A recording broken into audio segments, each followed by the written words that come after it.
Here are 3 reasons you do not want to take an overpriced listing in today's market. Hey agents, listen, I understand, everybody gets excited about taking on a listing, but here are 3 reasons why you should not take an overpriced listing. Number 1, carrying costs. Agents don't think about the carrying costs of an overpriced listing.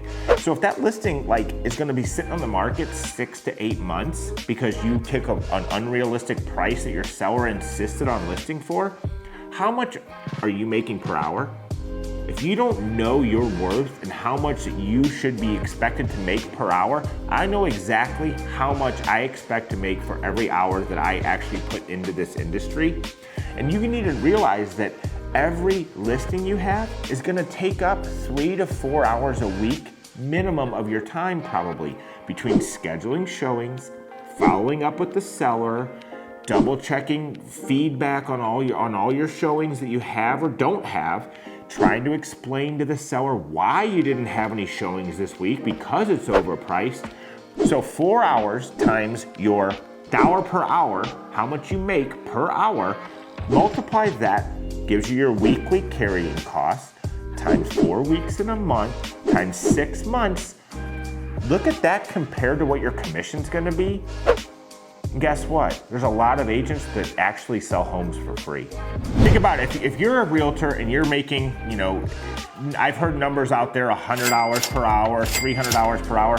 Now, as a consumer, $100 an hour for a real estate agent seems expensive.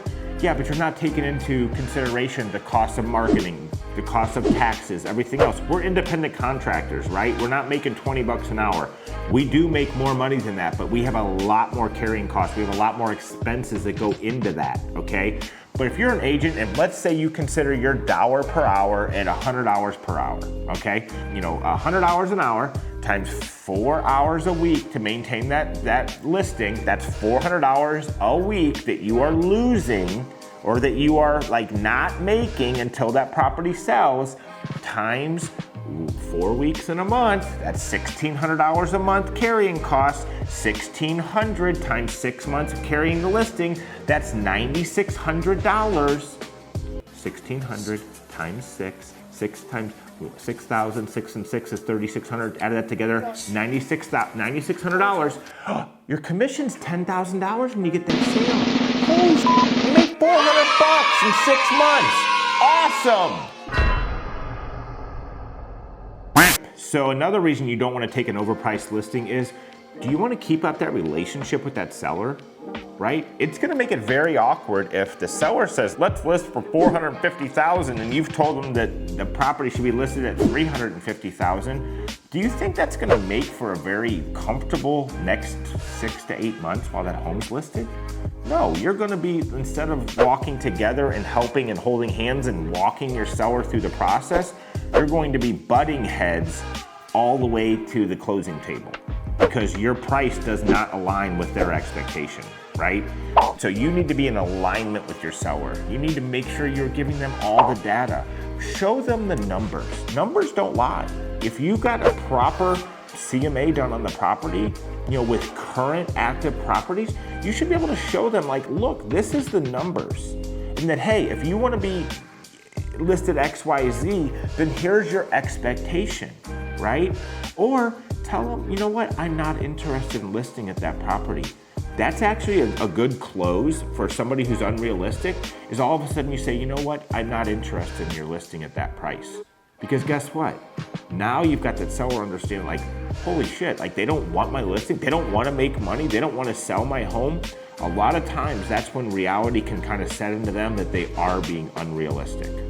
And one of the other reasons with this relationship, you don't want to be butting heads with them, because do you not want future business from this seller? Do you want them to refer you? They're going to be very unlikely to refer you to their friends if they had this combative relationship with you for 6 months. You argued like husband and wife, or father-daughter, father-son, right? You want to be able to be partners with this person. You want to be able for them to be able to go you know what? Mark walked me through the process. He and his team were awesome. We had a great relationship. And refer out, to all their friends and family. But if you're taking unrealistic pricing and thinking you're going to have a great time with that seller, That's just unrealistic. Third reason you don't want to take an overpriced listing, reputation. Do you want to be the agent that, look, Mark took another one. He's got 7 houses on the market and none of them have any chance of ever selling.